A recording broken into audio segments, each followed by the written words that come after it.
Human beings ആയിരിക്കുന്ന നമ്മെ സംബന്ധിച്ചിടത്തോളം 6 ടൈപ്പിലുള്ള എമോഷൻസ് ആണ് നമുക്കുള്ളത്. First one is happiness, sadness, anchor, fear, surprise and disgust.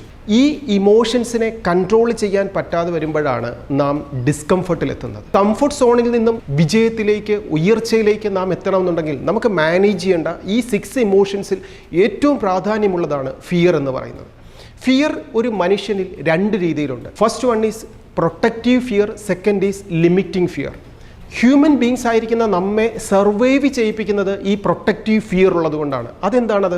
ഒരു റോഡ് ക്രോസ് ചെയ്യുമ്പോൾ ഒരു വണ്ടി ഇടിക്കാതിരിക്കാൻ, ഡേഞ്ചറസ് ആയിട്ടുള്ള ഒരു ആനിമൽ നമ്മളെ ആക്രമിക്കാൻ വരുമ്പോൾ നമ്മൾ ഓടി രക്ഷപ്പെടും. ഇതൊക്കെ നമ്മളെ സർവൈവ് ചെയ്യിപ്പിക്കാൻ നമുക്ക് ആവശ്യമുള്ള ഫിയറാണ്.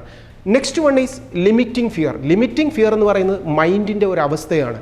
ഞാൻ പരീക്ഷയിൽ വിജയിക്കുമോ, ഞാൻ പഠിക്കുന്ന കാര്യങ്ങൾ പരീക്ഷയ്ക്ക് ചോദിക്കുമോ, നമ്മുടെ ചിന്തകളിലൂടെ നമ്മിൽ വരുത്തി വയ്ക്കുന്ന ഫിയറാണ് ലിമിറ്റിംഗ് ഫിയർ എന്ന് പറയുന്നത്. ഈ ലിമിറ്റിംഗ് ഫിയറാണ് ഉയർച്ചയ്ക്ക്, വളർച്ചയ്ക്ക് തടസ്സമായി നിൽക്കുന്നത്. ഈ 2 ഫിയറുകളിൽ ഏതാണ് നമുക്കുള്ളതെന്നുള്ളത്, പ്രൊട്ടക്റ്റീവ് ഫിയർ ആണോ ലിമിറ്റിംഗ് ഫിയർ ആണോ ഒരു സിറ്റുവേഷനിൽ നമ്മെ കോൺകർ ചെയ്യുന്നതെന്ന് മനസ്സിലാക്കിക്കൊണ്ട് ഇതിനെ കറക്റ്റ് ചെയ്യാനുള്ള സ്റ്റെപ്പുകൾ നാം എടുക്കുമ്പോഴാണ് നമ്മുടെ ജീവിതത്തിൽ, നമ്മുടെ കരിയറിൽ, നമ്മുടെ ലൈഫിൽ, നമ്മുടെ എക്സാമിനേഷനിൽ നമുക്ക് വിജയം നേടാൻ സാധിക്കുക. അപ്പോൾ ഫിയർ എന്നത് നമുക്ക് ആവശ്യമാണ്, നമുക്ക് സർവൈവ് ചെയ്യുന്നതിനും മറ്റൊന്ന് നമ്മെ ഉയർച്ചയിലേക്ക് നയിക്കുന്നതിനും.